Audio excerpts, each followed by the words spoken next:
हमारा चैप्टर है 6 combustion and flame.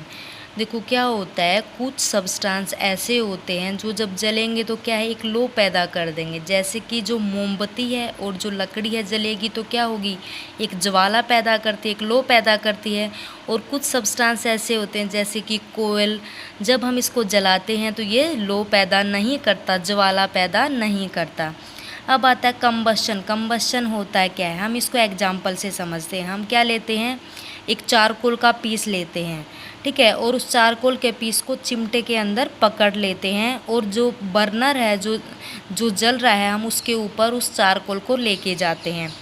तो हम क्या देखेंगे कि जो चारकोल है वो हवा के अंदर जलना स्टार्ट हो गया और वो क्या प्रोड्यूस कर रहा है, वो क्या पैदा कर रहा है, हीट भी पैदा कर रहा है और लाइट भी दे रहा है। जब एक सब्सटेंस जलता है तो हीट तो रिलीज होती ही होती है, लेकिन लाइट कई बार रिलीज होती है, कई बार नहीं होती है।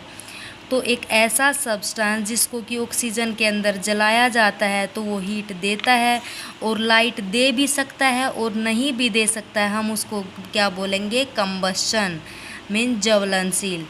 जो मैग्नीशियम को जलाना और चारकोल को जलाना क्या है, कंबस्शन है, क्योंकि दोनों जलने पर क्या दे रहे हैं, हीट भी दे रहे हैं और लाइट भी दे रहे हैं।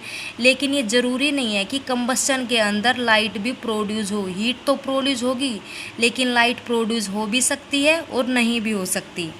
अब आती है combustible and non combustible substances.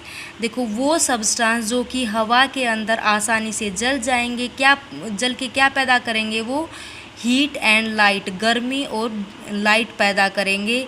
वो लाइट पैदा कर भी सकते हैं और नहीं भी कर सकते, हम उनको बोलेंगे कंबस्टाइल सब्सटेंस। और वो सब्सटेंस जो कि हवा के अंदर नहीं जलते, हम उन्हें बोलेंगे नॉन कंबस्टाइल सब्सटेंस।